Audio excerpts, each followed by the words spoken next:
이 시간 저희들에게 주신 하나님의 말씀은 에베소서 2장 8절로 9절 말씀입니다. 너희는 그 은혜에 의하여 믿음으로 말미암아 구원을 받았으니 이것은 너희에게서 난 것이 아니요 하나님의 선물이라.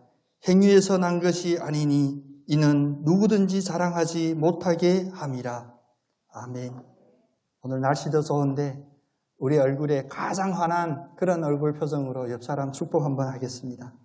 우리는 믿음으로 말미암아 구원받았습니다.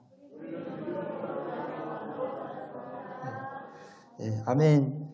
비록 마스크 했지만 얼굴에 환한 표정들이 다 보여서 너무 좋습니다. 너무 오랫동안 우리 표정들이 눌려 있었어요. 무엇이 눌렸는지 자기도 자신도 잘 모르는 사이에 너무 눌려 있었던 것 같습니다. 저도 목사로 이렇게 목회하면 제주에 와서 참 감사해요. 근데 제가 육지에서 목회할 때는 제일 많이 가는 곳 두 곳이 어디였냐면 하나 병원이었고 하나 장례식장이었습니다. 제가 장례식장에 제 검은색 양복하고 넥타이를 아예 거기다 맡겨놨어요. 수시로 가야 될 이런 준비를 하는데.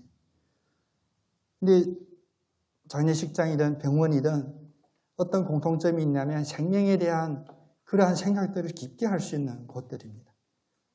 생명, 사망 이런 것들. 그래서 거기에서 고백되는 믿음의 고백이라든지 어떤 고백들을 들으면 그것은 어떤 영화의 대사나 연기하는 것이 아닌 진심으로 우러나오는 그런 대화들을 들을 수가 있어요. 그런 대화를 들으면서 저의 부족한 믿음도 더 굳건하게 되는 그런 힘 있는 고백도 듣지만 가끔은 좀 아쉽고 허탈한 그런 고백도 들을 때가 있습니다. 제가 기억나는데 한 번은 천안에 있는 단국대 병원에 이제 신방 가게 됐어요.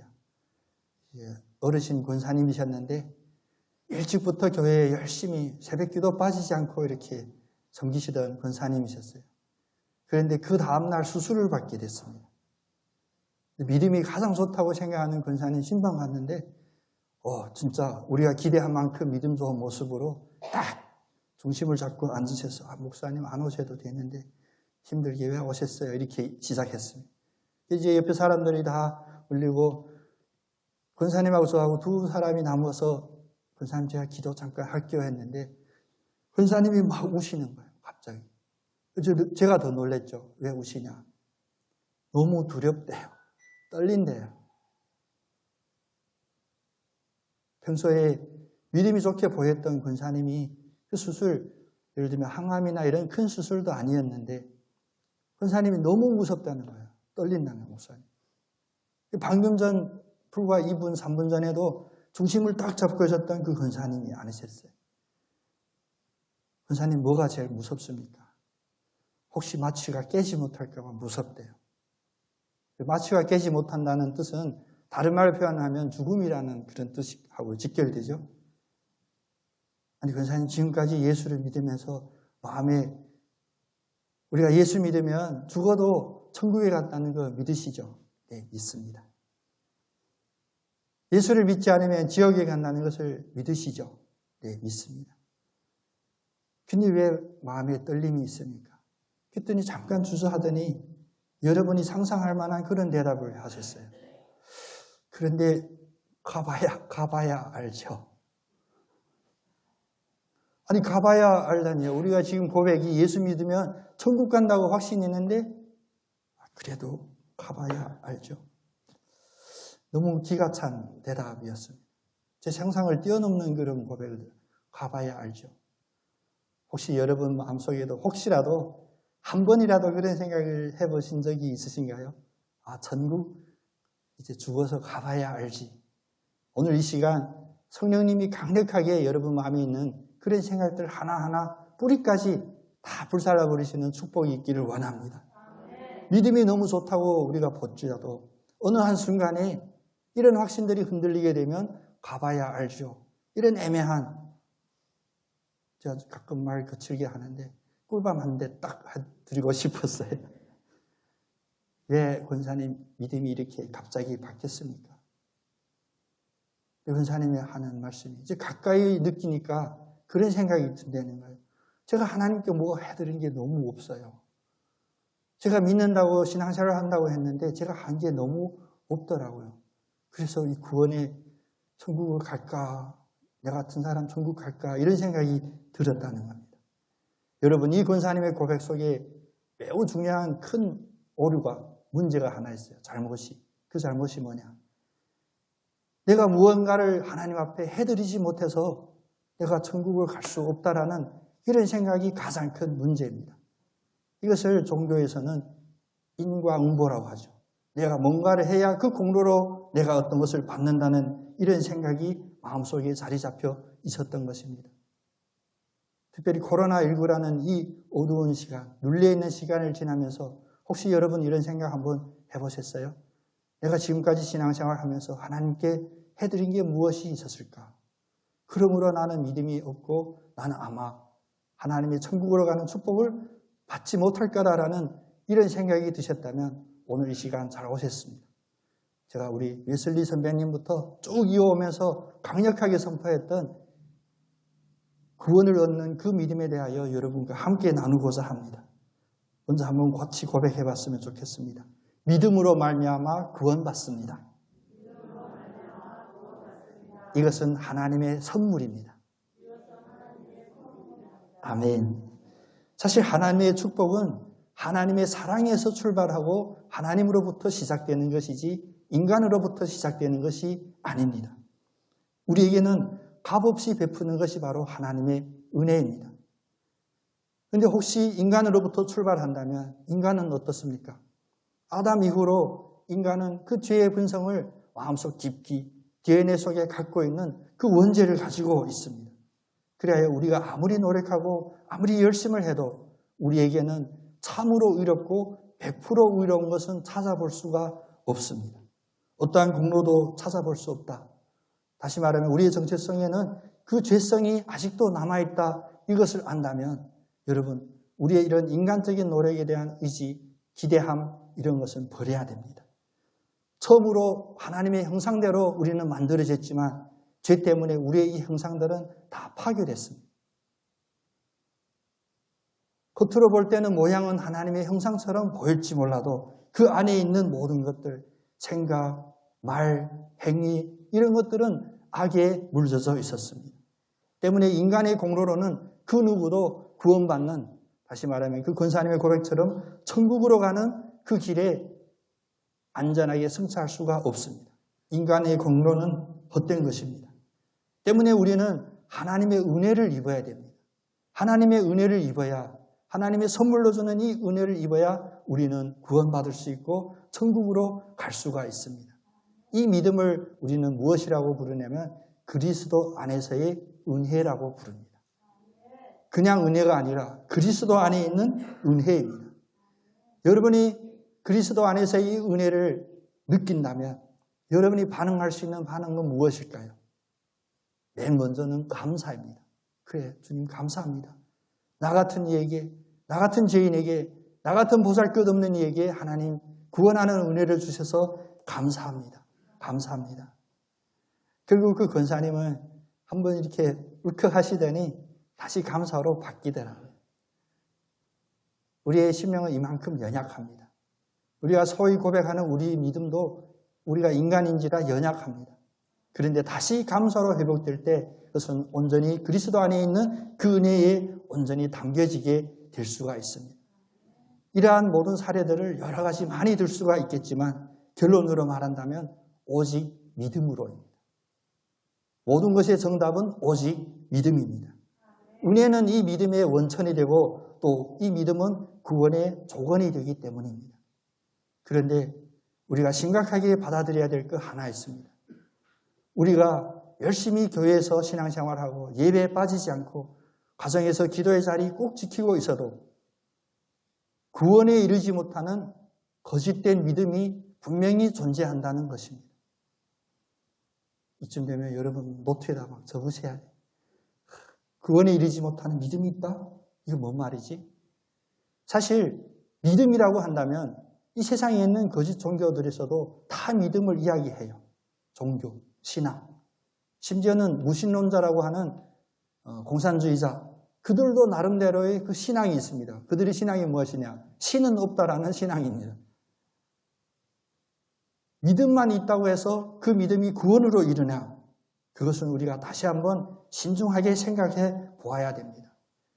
이제 예수 믿지 않는 이들의 그런 믿음 잠시 제쳐놓고 우리가 예수를 믿는다고 입으로 고백하고 교회에 모이고 성경을 들고 기도하는 우리들에게 있어서 우리가 하나님의 계심을 믿는다.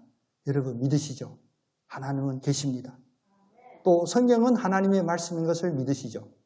아멘이죠? 우리가 성경은 하나님의 말씀이라는 것을 믿는다 할지라도 하나님의 계심을 믿는다, 성경은 하나님의 말씀이다 믿는다면 이 정도 믿음이면 다른 거짓 종교에서도 다 가지고 있는 겁니다.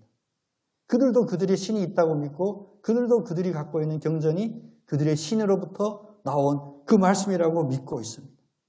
단지 이러한 지식적인 머리로 믿는 믿음만으로는 우리는 구원에 이를 수가 없습니다. 그러면 누가 안수하면 안절뱅이가 발떡 일어나고 앞 못 보던 사람이 갑자기 볼 수 있는 능력을 갖고 있으면 그건 구원받은 사람일까요? 성경의 그 예를 봐도 아님을 알 수 있습니다. 예수님의 제자들은 예수님으로부터 훈련받고 그들이 파송을 받죠. 2명씩 짝을 지어서 70명이 나갔을 때 그들은 똑같이 이런 역사를 일으켰었습니다. 그들도 예수 그리스도를 위하여 주님을 위하여 저의 모든 것은 다 버릴 수도 있습니다. 그런 고백도 했었고 기적을 일으키고 질병을 치유하고 귀신도 쫓아내는 그런 일도 하고 하나님의 나라를 선포할 때 자기들은 빈 배낭 하나만 신발 한 컬레만 신고 나가는 그런 결단까지 보였던 제자들에게 예수님은 뭐라고 하셨냐면 믿음이 없는 세대, 게사씨만큼만 믿음밖에 없는 세대라고 비평하는 것을 우리가 볼 수 있었습니다. 광풍이 몰아오면 그들은 흔들리게 됩니다. 주님이 그들이 함께 탄 그 배에 앉아있음에도 불구하고 그들은 두려움에 떨게 되었습니다. 이런 믿음을 주님은 적은 믿음, 구원에 이르지 못하는 믿음, 심지어는 믿음이 없는 그런 제자라고 주님께서 지적하셨던 것입니다. 우리가 정신 차려야 됩니다. 코로나19는 결코 우연이 아닙니다. 우리는 그 측량할 수 없는 하나님의 계획을 알 수 없지만 우리가 알 수 있는 것은 무엇이냐? 절대 우연이 아닙니다. 지금까지 우리가 습관으로 왔다는 것이 있었다면 그 습관을 한번 점검해보는 그런 기간이 되기를 원합니다. 코로나는 단지 내가 감염되고 내가 죽는다, 산다 이런 생사의 문제가 아닌 우리가 영적인 차원에서 살펴봐야 될 부분이 있습니다. 지금까지 우리가 예배를 습관적으로 드리고 주일이면 당연히 그 시간에 교회를 갔던 우리가 이 코로나 때문에 1년 넘게 예배를 마음껏 못 드렸잖아요. 그랬을 때 여러분 삶에 어떤 변화가 있었습니까? 거의 큰 변화가 없다고 그래요. 오히려 더 편하다. 집에서 더 유명한 목사님, 우리 담임 목사님 말도 연변 말투고 오양도 이상하고 가끔은 엉뚱한 얘기해서 알아도 못 듣는데 와 유명한 목사님. 그런 변화가 있다면 오늘 분명히 이 말씀 들으셔야 됩니다. 아, 믿음에도 구원에 이르지 못하는 믿음이 있다고 하는구나. 그러면 제자들도 야단 맞았던 구원에 이르지 못하는 그 믿음이 있다면 그러면 구원에 이르는 믿음은 무엇일까요? 구원을 일으키는 믿음은 무엇이냐? 매우 간단합니다. 그런데 이해하기가 너무 쉽습니다. 구원에 이르는 믿음은 그리스도에 대한 믿음입니다. 그리스도에 대한 믿음. 근데 우리의 믿음에는 그 내용을 보면 믿음으로 말미암아 드러나는 결과들로 가득 차 있습니다. 아, 예수 믿으면 어렵던 사업도 잘 되고 예수 믿으면 연약한 육신도 강건해지고 예수 믿으면 우리 자녀들 속썩이는 문제 해결이 되고 이런 것이 전부 다 우리의 믿음 안에 내용이 되어 있다면 우리는 구원에 이르는 그 믿음에 도달하지 못한 것입니다. 성경은 분명하게 우리들에게 믿음이 무엇인가를 정의할 때 우리의 상상을 뛰어넘는 그 내용을 알려주고 있습니다. 로마서 10장 9절에서 10절에 믿음에 대한 온전한 정의를 내리고 있습니다. 로마서 10장 9절에서 10절. 내가 만일 내 입으로 예수를 주로 시인하며 또 하나님께서 그를 죽은 자 가운데서 살리신 것을 내 마음에 믿으면 구원을 얻으리라. 사람이 마음으로 믿어 의에 이르고 입으로 시인하여 구원에 이르느니라. 이것이 믿음의 내용입니다. 믿음의 정의입니다. 근데 여기 보니까 예수 그리스도, 예수 죽은 자 가운데서 살리고, 이런 내용만 이 구원의 정의 속에 포함되어 있었다는 것입니다. 좀 간결하게 정리한다면 예수님이 십자가에서 죽으심과 예수님이 죽음을 이기시고 부활을 믿는 그 믿음이 바로 우리를 구원에 이르게 하는 믿음입니다. 그럼 나의 실질적인 생활하고 뭔 상관이 있지? 혹시 이런 강하게 이런 의구심이 드는 분들 있으시다면 아직 성경도 붙잡고 주님의 은혜를 더 사모해야 됩니다. 성경이 분명하게 말하는 구원에 이르는 믿음은 우리의 실생활이, 우리가 먹고 입고 마시고 그런 내용을 1차적으로 둔 것이 아닙니다. 어찌 보면 철학과에서도 아직까지도 깨우치지 못하고 정리하지 못하는 그런 높은 차원의 구원을 이야기해 주시는 거예요. 우리가 병상에 누워 있을지라도, 우리가 항암 치료를 받고 있을지라도, 심지어 우리가 장례식장에서 금방 이 세상을 떠난 안타까움으로 마음으로 추모 예배를 드리는 우리의 마음속에도 예수가 우리에게 주시는 그 복음은 그리스도에 대한 믿음만 이야기한다는 것입니다.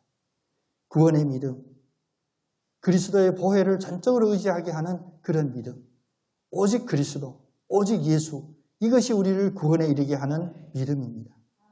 이 시점에서 여러분 마음속에 두 가지만 꼭 기억했으면 좋겠습니다. 그 두 가지가 무엇이냐? 믿음은 그리스도에 대한 믿음이라고 한다면 우리가 해야 될 것은 바로 두 가지 전적으로 의지하는 것입니다. 전적인 의지. 그 첫 번째 전적인 의지는 무엇이냐? 우리의 공로는 전혀 없고 오직 예수 그리스도가 십자가에서 흘리신 그 은혜의 공로만이 우리의 전적 의지가 된다라는 고백입니다. 다른 은혜가 아닙니다. 오직 예수 그리스도가 십자가에서 보여주신 그 은혜만이, 그 공로만이 우리의 전적인 의지가 되고, 두 번째는 대속은 죄에 관한 문제이죠. 대속이나 생명은 오직 예수 그리스도께 있다라는 이 전적인 의지입니다. 오늘 우 목사가 왜 이렇게 철학과 출신 티를 내지 어렵게 설교하죠? 앞으로 쭉 어렵게 할 겁니다. 전적인 의지. 다른 말로 표현한다면 예수님이 비유했던 포도나무 가지의 비유예요. 내가 뿌리가 아니고 내가 그 가운데 있는 가장 굵은 그 근간이 아니고 나는 그 포도나무에 붙어있는 가지이다. 이 고백이 바로 전적인 의지라는 것입니다. 우리 자신을 전적으로 맡기는 거예요. 내가 할 수 있는 일은 전혀 없습니다라고 고백할 때 주님이 일하심을 우리는 보게 될 것입니다. 근데 조금이라도 제가 늘 이야기하듯이 우리가 세상적인 육신적인 그 효심 때문에 아이고 주님 얼마나 바쁘시겠어요. 제가 웬만한 거 할 수 있는 거 제가 할게요. 주님 잠시 쉬십시오. 아니면 저 선교지 가서 돌보십시오. 그렇게 나간다면 우리는 망하는 거예요. 네, 이것은 전적인 의지가 아니니까. 내어 맡김이 아니니까. 주님은 피곤하지 않으시고 주님은 손이 짧지 아니하시고 주님은 능력이 부족하지 아니하십니다. 우리가 주님 앞에 나서면 안 됩니다. 주님보다 한 발짝이라도 앞에 먼저 가면 안 됩니다. 우리는 오로지 주님의 뒤를 따라가는데 어떠한 마음으로 따르냐? 주님께 모든 것 맡겼다. 나는 주님께 접붙임받은 그 가지다라는 믿음의 고백으로 나갈 때 우리는 주님의 그 이끄심으로 구원까지 이르게 됩니다. 때문에 이 구원의 사건은 결국 과거의 그런 사건들이 아닙니다. 지금 이 순간도 이 구원의 사건은 일어납니다. 당연히 앞으로도 일어나죠. 가장 중요한 것은 지금 이 순간 이 구원의 사건이 일어난다는 것입니다.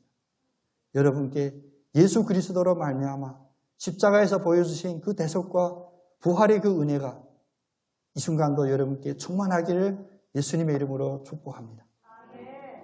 그래서 죽어봐야 알지. 이런 애매한 이야기는 무너져야 돼요. 네.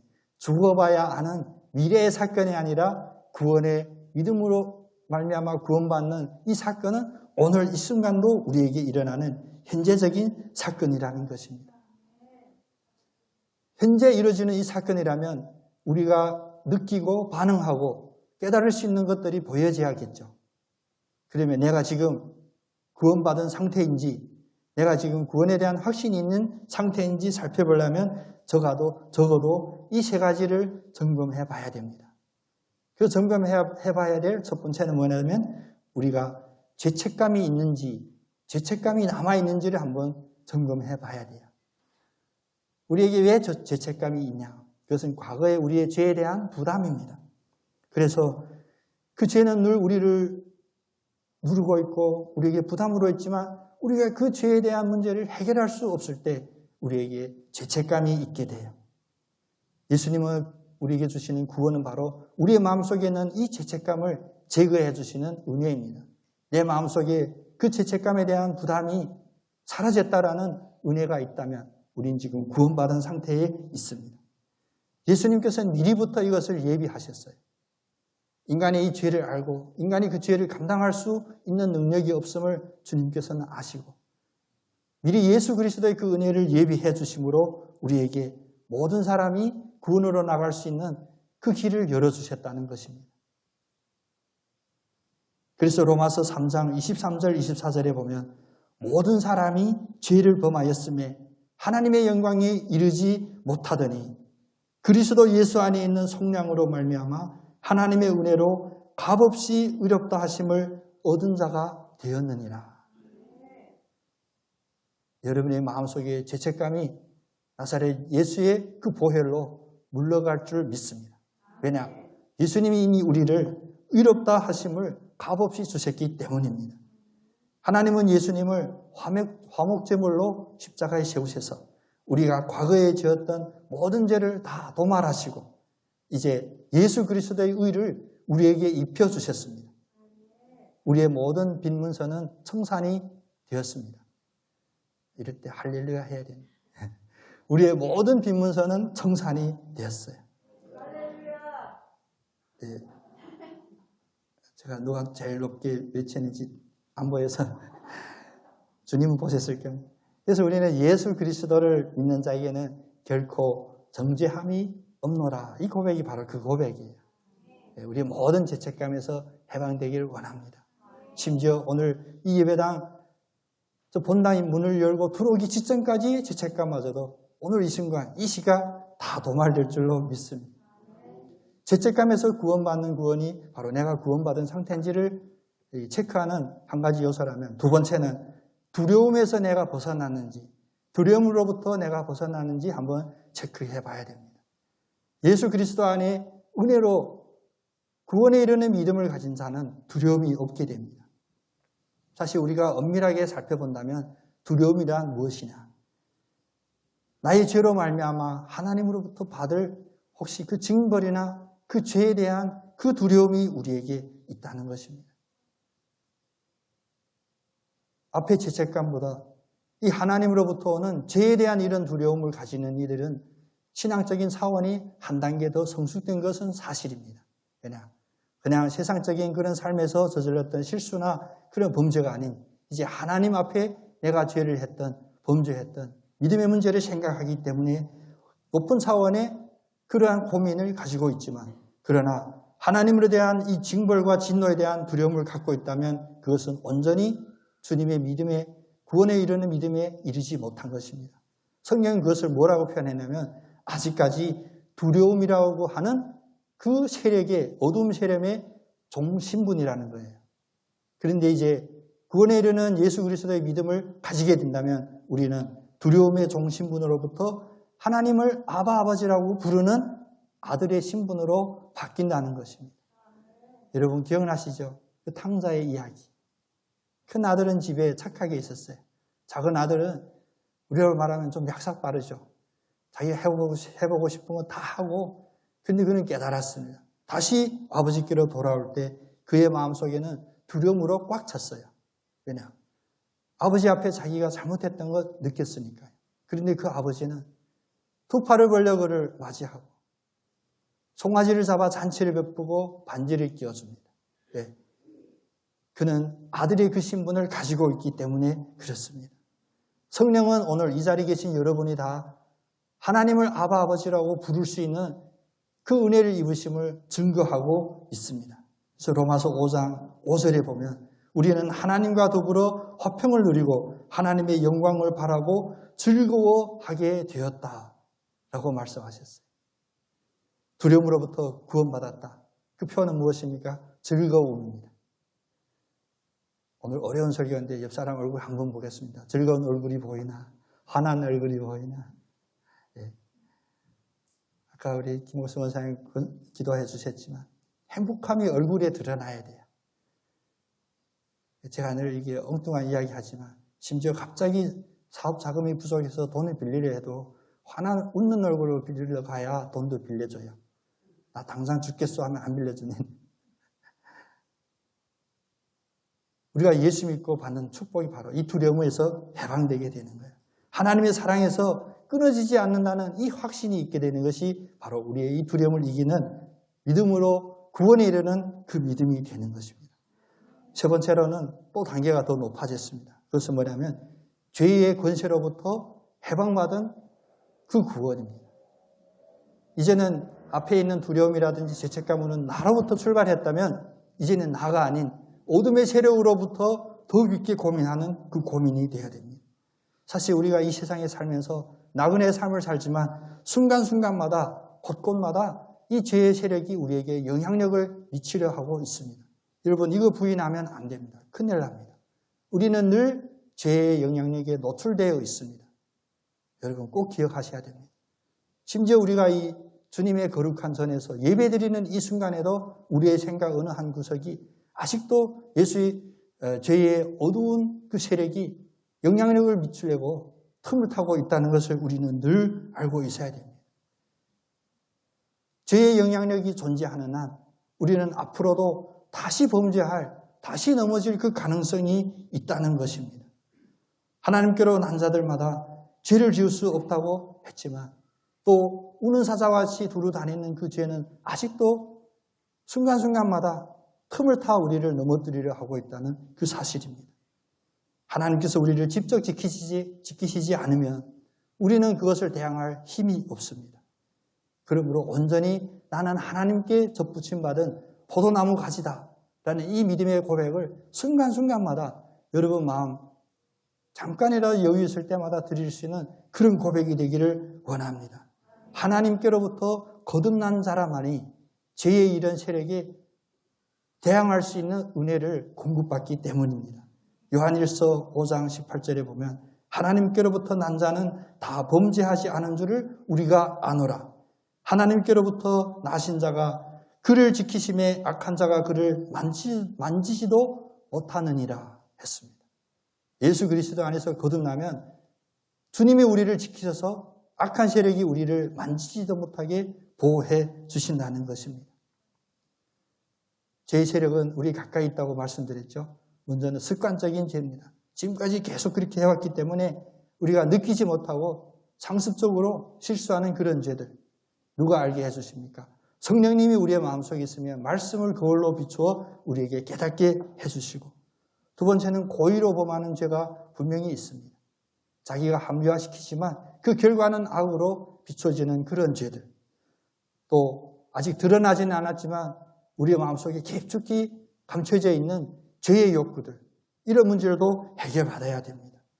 그래야 구원을 입은 성도님들은 어둠의 이 영향력에서 벗어나 늘 주님이 지키심 안에 온전히 빛으로 설 수가 있습니다. 혹시라도 우리가 실수하면 우린 그러잖아요. 저희 딸애도 그래요. 내가 알고 그랬어. 몰라서 그랬지. 그것은 뭐냐면 우리의 연약성을 어떤 이유로 드는 거거든요. 우리가 실수하면 그래요. 제가 연약해서. 그런데 믿음으로 구원에 이르는 이 차원의 문제에 있어서는 우리의 연약성이 결코 구실이 될 수가 없습니다. 우리가 죄를 짓고서 하는 것이 결코 우리의 연약함이 때문이 아닙니다. 우리의 의지의 문제입니다. 우리의 믿음의 문제입니다. 아직도 내 자신은 내가 지킨다. 내가 열심히 하겠다. 이런 마음이 조금이라도 남아있으면 이것은 결코 우리의 연약성이 우리의 의지의 연약함으로 비춰지게 됩니다. 일찍이 우리의 이런 것들을 내려놓읍시다. 오로지 주님으로부터 오는 공급받는 그 힘으로만이 우리는 이런 죄의 어두운 세력을 이길 수 있다. 이런 고백을 드리고 우리의 삶도 그대로 살아야 됩니다. 세상이 바보라고 생각해도 좋습니다. 요새 안경 때문에 늘 그 얘기하지만 앞에 있는 이 여러 가지 어렵고 복잡한 이 논리를 쉽게 표현하면 한마디, 눈에 뵈는 게 없어야 돼요. 제 지금 아무도 안 보여요.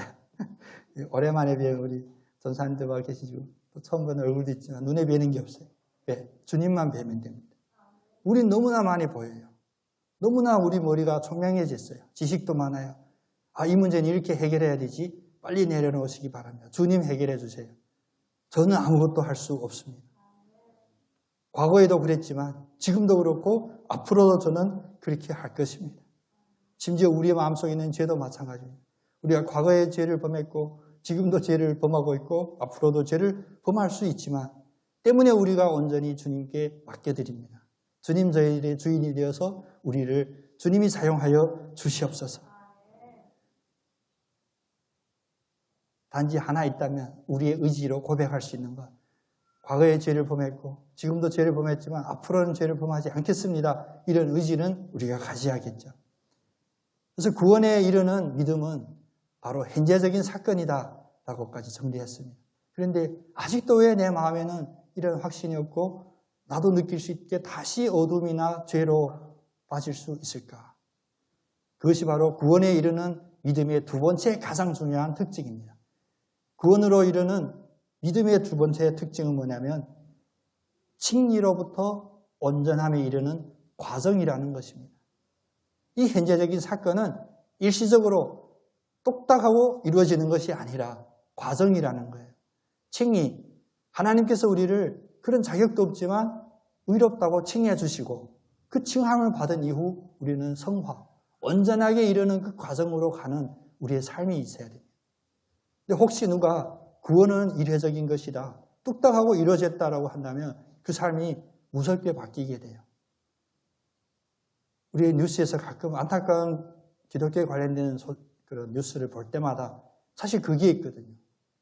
저는 이해가 됩니다. 입장을 바꿔본다면 자기가 하나님인 줄 착각하는 이들이 요즘 꽤 많아졌어요. 왜? 나는 구원받았어. 구원받았으니까 괜찮아. 내가 하는 모든 것은 하나님이 기뻐하시는 일이야.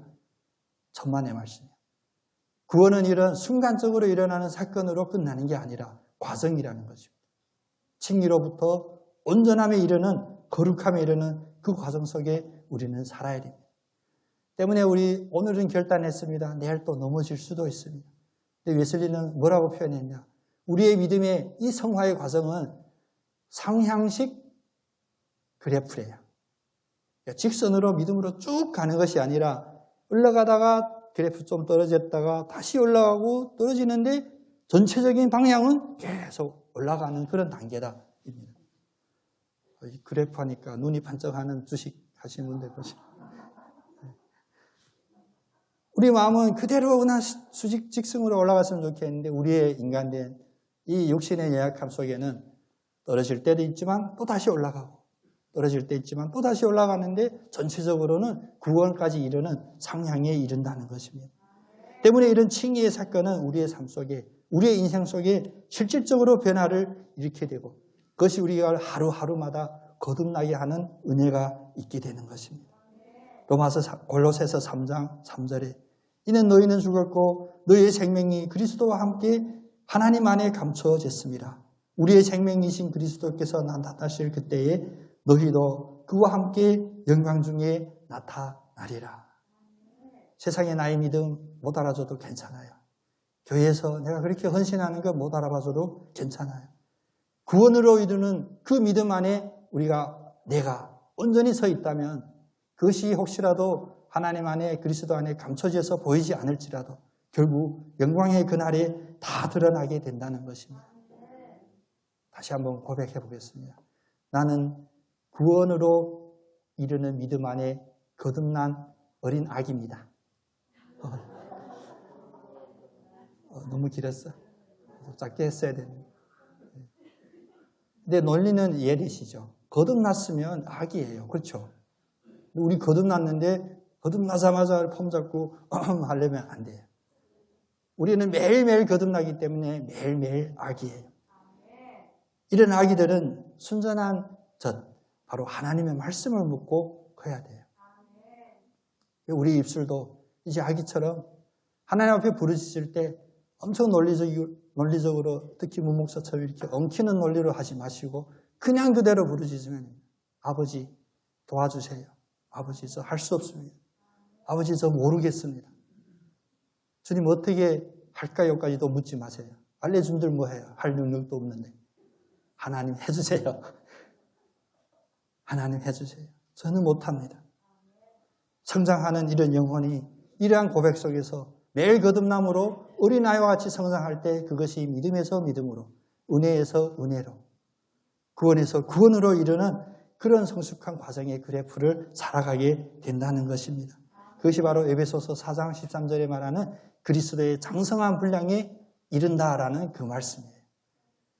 금방 뚝딱 내일 장성한 것이 아니라 이 순간 나 구원받았어 장성한 것이 아니라 칭의받고 의롭다 칭함을 받고 온전함으로 이르는 이 과정 속에 우리가 그리스도의 장성한 분량이 충만할 때까지 우리가 성장한다는 것입니다.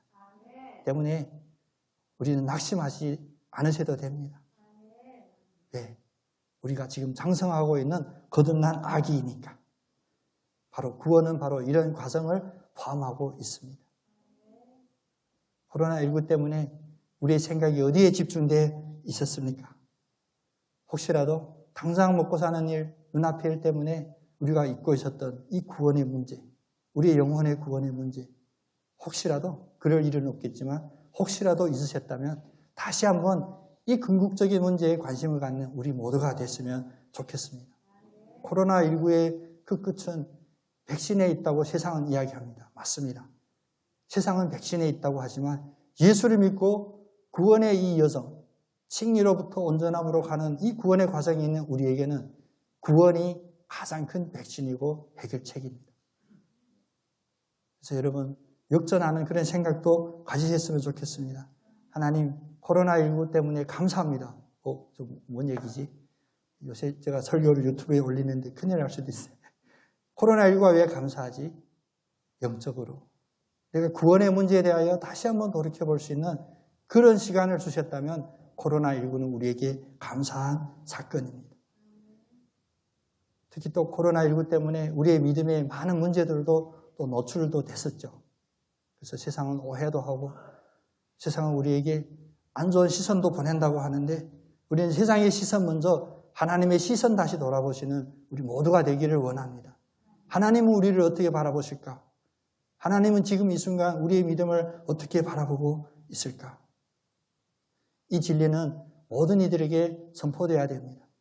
어떠한 상황이든지 선포되어야 되고 이것은 가난한 사람이든 못 배운 사람이든 연약한 사람이든 아픈 사람이든 누구나 이것을 붙잡아야 이것이 궁극적인 해결책이 됩니다.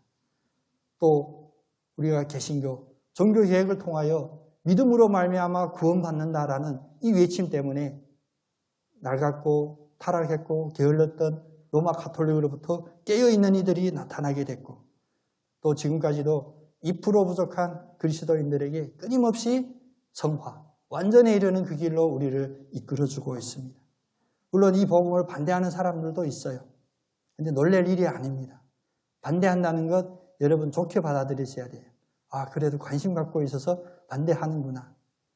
그런데 다시 한번 말씀드리지만 우리의 이 복음을 반대하는 이들에게 우리도 똑같이 대적하지 않고 구원으로 이루는 예수 그리스도의 그 한량없는 은혜 가운데 그냥 품으시기 바랍니다. 우리가 전도, 특공대 이런 용어는 사용 안 했으면 좋겠다는 거 간증했지만 이 전도, 복음을 전하는 것은 결국 영적인 전쟁은 맞지만 그 사람에게 우리가 대적하는 그런 일들은 아닙니다.